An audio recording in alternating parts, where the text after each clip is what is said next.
Oh, wait, this is new. Normally it's straight to kill and or help, but I'm in a waiting room. So, I guess this is purgatory? Alright, guess I'll just chill here for a bit. MidnightAnubis did a commentary on John Fox's Everything Wrong with Ruby videos. Let's go! Kanata, please save me. Wait, I'm American. They won't cover me. Oh, it's a long one, but, okay. A few moments later. So, you're the one blocking the door. Oh yes, I've been waiting for you two. Who the hell are you? I'm the Phil Glenn, John Fox, the creator of Everything Wrong with Ruby. That crap fest? What the hell are you doing here anyways? Why the hell would someone play John Fox? Because with this Noctis computer, I can download my consciousness into the internet, force everyone to acknowledge me as the best. If they refuse, exit to destroy the computers with a flick of the wrist. But your threat is cyber terrorism, and besides, John Fox would never do that. But I'm not the real one, am I? I'm superior to him in every way. I will succeed, and no one will stop me. So why are you wasting time talking to us? Because this door is locked with the passcode, and I can't open it until I crack the code. So we have time to stop you then. You wouldn't try. You won't stop me. Wanna bet? Try to stop this then. This series showcases the absolute problems of Ruby. It can't be countered. And when I unlock this door, I will kill you two before I enter it. So, 3 commentaries then. Yep. Very well, I'll go first, then you handle the second one, then go up on the final one. Sounds like a plan. Good, because we need to stop this man at all costs. Indeed. What was that cluster truck of an intro skit? There's little to nothing telling me, a new viewer, what is going on. I get when you have storylines, not everyone's going to know what is going on at all times because people come in at different points. But when you start off in a weird attempt at accents, and there is no context to what's going on besides it's in a hospital in Canada, you have to be conscious of new people finding your stuff and giving them something to chew on. From watching all 3 parts, you got Anubis, his dark other half or something, the creator of the material, and a 4th guy. If you want to fix this, I'd advise when you have characters talk to each other, you address them by name, like this very bare bones example. Hey Bakugo, who's that guy? Well, I don't know, Anubis. It is I, John Fox! Something to that extent so your viewers can follow along. I'm far from dumb though. With John's character, you keep changing the voice, then just give up. If you can't hold a certain voice, either practice the heck out of it, do a voice you can do consistently, drop doing the voice entirely, ask someone who is more well versed in voices to cameo for you, or change your voice in audio editing software like Audacity. There's a multitude of settings to help you adjust the pitch and whatnot. But if you're going to act in voiceover to begin with, can you make sure to take a Ritalin first or something? Maybe some coffee?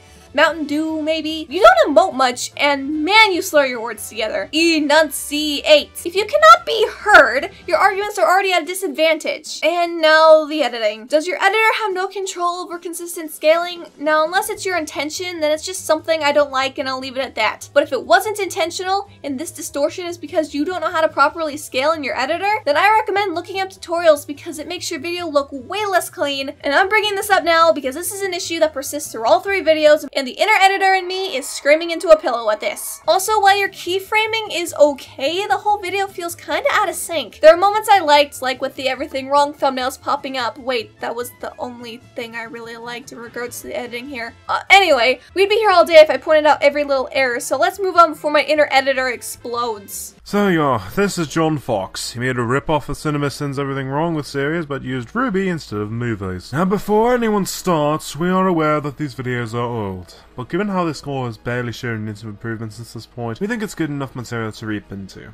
Even in 2017. Now that we got that out of the way, let's begin. So you are capable of zooming in without distorting the image. Then there is no excuse. What the frick was that intro? You are killing me! Wait.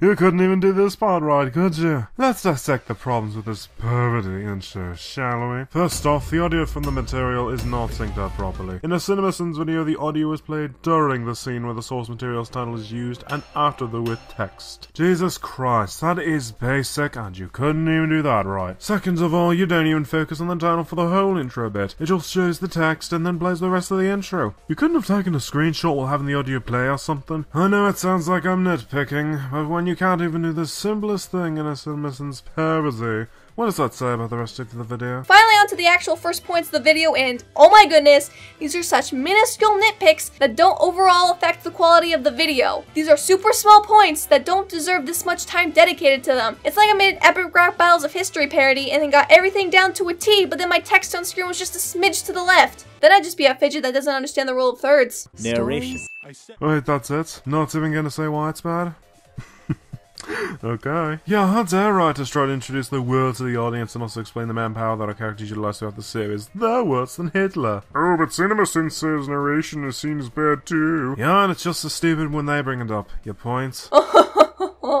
Now you're in my court. If you took 2 seconds to think about why this would actually be an issue, suddenly it makes a lot of sense. Show, don't tell. Narration could be seen as a lazy way out when it comes to building a world when opening up in a movie or a show like RWBY, because you should be able to convey what you need to get across to the audience without blatantly dumping the audience with loads of exposition. Yeah, it's more work and harder to get right, but by letting the movie tell you things through setting, characters, character action, etc., it has the possibility of not only being more immersive, but also help the pacing of a movie. It also treats audiences like thinking people instead of possibly talking condescendingly to them, looking at you, lady in the water. I said, put your hands in the air, now! This guy's a terrible thief. Yeah, and RWBY is ruining our ears by having the music be loud enough for everyone else to hear. See? I can make substanceless complaints too. Doesn't make it okay. I'm gonna be playing a lot of devil's advocate in this commentary, aren't I? Alrighty, not so insignificant when you think about his job. He's hired Muscle to make sure Torchwick can get the dust and use force when necessary. If he's bad at his job, then that throws a wrench into the villain's plans. There's also the fact that RWBY relies on tropes and cliches, and the first season is very egregious for doing this. It's more often played straight with nothing new to keep it fresh.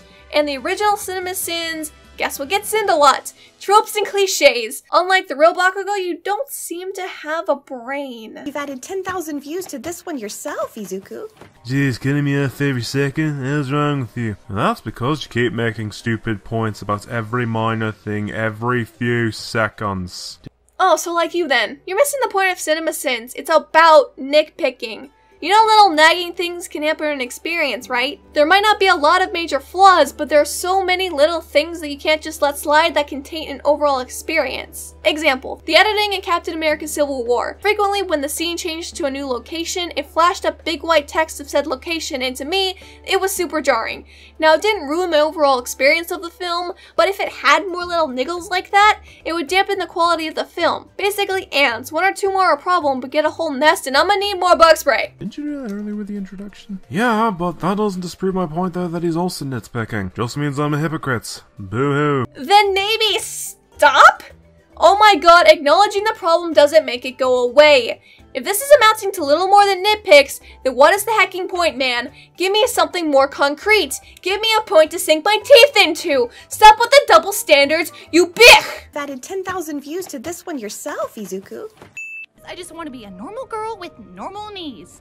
Main character wanted to be normal cliche. You do realise that cliches became cliches because it was good enough to be copied, right? So, how is this bad? Because it's not executed well? Oh, wait, it's bad because it's overdone, that's it? Wow, what a weak and flat complaint to make. You're basically doing this commentary for me. No, please. Keep going. You certainly don't say how this cliche was done well.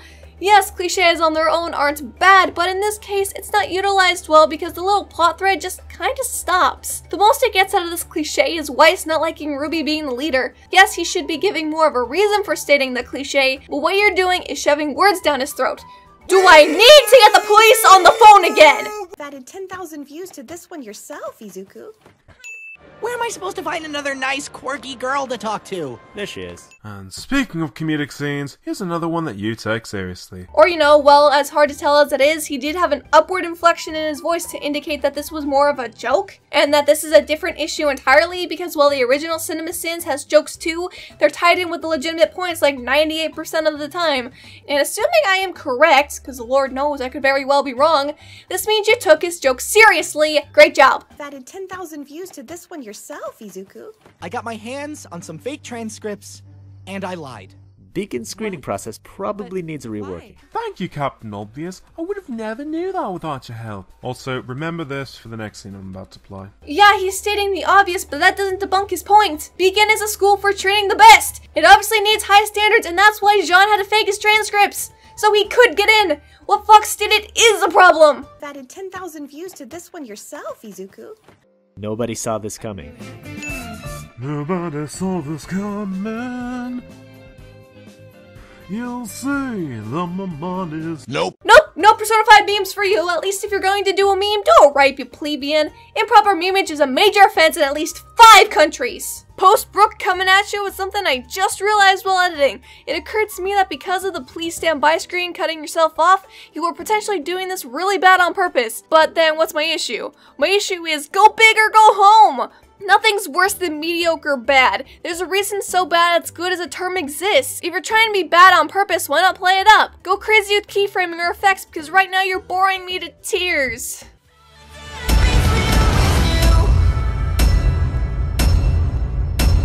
The first 5 seconds we were met with obnoxiously loud music. Glad to see that in the year gap between the video my dark side covered and this, you have learned jack shit about editing, or syncing the audio correctly. Okay, am I losing my hearing or is Anubis here pulling something out of his butt? You don't make a note of adjusting the audio to make it more bearable in text or speaking, so I went and checked the original video to see what you were talking about, and man, your wording is off. Did you mean that the music drowns out the sound effects? Cause if so, yeah, you aren't wrong, but you could say the volume of the music is obnoxiously loud, leading me to think that you just mean the volume, period. Revise, revise, revise. Added 10,000 views to this one yourself, Izuku. I always kick my semesters off with the yang. God damn it, Barb! Oh my god, Yang made a pun. I better seen it. Also, random media clip in the CinemaSins ripoff. What, too lazy to make your own reaction so you had to show someone else's clip? Come on. Well, hey, it's a good thing you don't sin another pun in this. Utter satisfaction. Oh, come on. How is a pun a sin? Puns can be considered a lower form of comedy, and since his sins every time there's a pun, it's not hard to assume that he wants better jokes than just puns. It's also an inside joke with Rooster Teeth, and if Ruby wants to be taken seriously, it should probably leave out all inside jokes. Answered it quite easily, I may add. Thank. Added 10,000 views to this one yourself, Izuku. Not if I have anything to say about it. You clearly have control of the barrier for now, so as long as I keep blasting, you have to stand still, and the minute you slip up, it's over. Wait, continuity error! The videos are only supposed to go away when you commentate on the video. It shouldn't just go when you haven't gotten to it yet. Jesus Christ on a bicycle, please keep things consistent. Oh no you don't, eyes of heaven! This isn't over, I can still reach the door. Oh no you shit! I won. Don't you think you've won yet, you clone? David, we agreed we'd work together to stop this, right? That's exactly what we'll do. I may be out of power, but you're not, David. And let's work together to stop him. Right. Fine, let's end this. So a Chaco plus Bakugo equals Todoroki? I mean, you got the fire part down, but this fusion doesn't make any sense. Anti-gravity doesn't just turn into ice? Unless this isn't a fusion, then nothing was conveyed well at all and let's just move on. Welcome to part 3. If you haven't seen the previous parts, well, you might want to go watch them first in order to understand this crapfest. Now let's end this with Everything Wrong with Ruby, Volume 3. I've seen the previous 2 parts, trust me, this doesn't make things any clearer. Added 10,000 views to this one yourself, Izuku. Thanks to our clever little friend. This screen implies that she's getting inside information from Ironwood, but how or why would he have access to the randomization process for the tournament? Except, she wasn't getting the information from Ironwood directly. She hacked into Ironwood's scroll and got the stuff inside. Hell, she did before back in Volume 2 during the dance episode. And as for the tournament matchups, well, do you folks recall the scene in Volume 2 where Cinder went to that communications building? Well, it was explained that she injected a bug into said building, and that's how she was able to alter the matchups. The wording's a little vague, but clever little friend means the virus that she put into the mainframe. That's it. Especially since the queen piece on the computer back in Volume 2 matches the one on Cinder's screen in this episode. You see, I would give this a pass if it actually addressed his point at all. Fox was saying that Cinder's screen implies that the information regarding the matchups was from Ironwood when he actually wasn't in charge of that. He was in charge of security. Fox doesn't actually address any of the words Cinder says at all. He's strictly looking at the screen and oh look! There's Ironwood's face! Added 10,000 views to this one yourself, Izuku. If Adam's goal was to destroy, why did he only cut Yang's arm off instead of, say, cut her in half? Yang's main weapon, that she takes great pride in, mind you, is her gauntlets, which are attached to her arms. Ergo, losing one of her arms would destroy Yang. But that's emotionally destroy. Adam's goal was to literally tear everything and everyone down. Letting Yang live does not follow his goal. If he didn't want her in the way at all, it would have been much easier to just kill her so she has no chance of coming back. But he didn't because Rooster Teeth didn't want to get rid of one of their main characters so soon. He was even willing to decapitate Blake without hesitation. Everything in his character screams that he would have killed her, but then didn't. Also, what happened to aura and semblance? Yang's aura should have protected her. At the very least, her semblance should have kicked in before the permanent damage was done. Oh boy, we got a gold mine here, don't we? 1. Yang had been fighting Grim and other enemies for a while prior to this scene, so she, and by extension her aura, would be weakened as a result of said fighting. It's also why she basically lost to Neo back in Volume 2. 2. Adam's semblance allows him to absorb and or block energy and redirect it at his opponents with one powerful blow. In fact, we saw that not only in the Black trailer, but earlier on when Blake was trying to attack Adam, and as shown with Adam's physique, he was barely exhausted from the fighting with Blake, so his aura and semblance would be stronger than Yang's at that point, meaning that on top of the absorbed bullets from Blake's gun, Adam could easily cut through the rest of Yang's aura and arm. Finally, 3. Much like Adam, her semblance only works if she hits an opponent. She didn't. Not even close. Even going frame by frame, there was no chance for Yang to hit him the moment he got into that stance. In fact, had Adam done nothing, she would have continued charging forward and crashed into a wall most likely. Fact is, unless Yang hits her opponent, her semblance is useless in battle, which in this case, it was. Except this isn't how Yang's semblance works at all, dude. Her semblance grows more powerful when she is beaten down and when she gets angry, not when she hits enemies. It does not matter that she did not manage to land a hit on Adam. The thing is, she probably did have close to enough power to go toe-to-toe with Adam if he wasn't more precise with his movements and actions, and Yang being so reckless. Her passing out also prevents her from reaching full power, and Yang passed out before she could, probably from the shock or pain from getting her arm chopped off. Added 10,000 views to this one yourself, Izuku. 2 hours later. I'm done. Wow, I don't feel a thing. Of course not. He was in your mind after all. Oh, okay. And this is just perfectly fine to you? Acting like this is just a walk in the park? Because that's not how someone would logically react to something happening in their brain. Also, who is this 4th, 5th, 5th person? You say later that it's a doctor, but again with the lack of conveyance. Well, it's over. It's finally over. So I take it you know what happened to Damon? Yeah, I had a feeling he would disappear. He was originally a personified memory after all, so... can you count the funeral bits? I'm trying to relax. So, what happened? I thought you reverted back to a memory. Did you forget I absorbed your former dark side? Okay then. Look, this shit has gone on for far too long, so can we just wrap this up? Yeah, you guys can go home now. Thanks, Doctor. So, how's it been in this commentary? The only way you can end any Ruby commentary. Hey, Sally, Susan, Fawn. Lay down. What? No! What did I say about lousy mimage? And with that, Buster Cluck, it's time for final...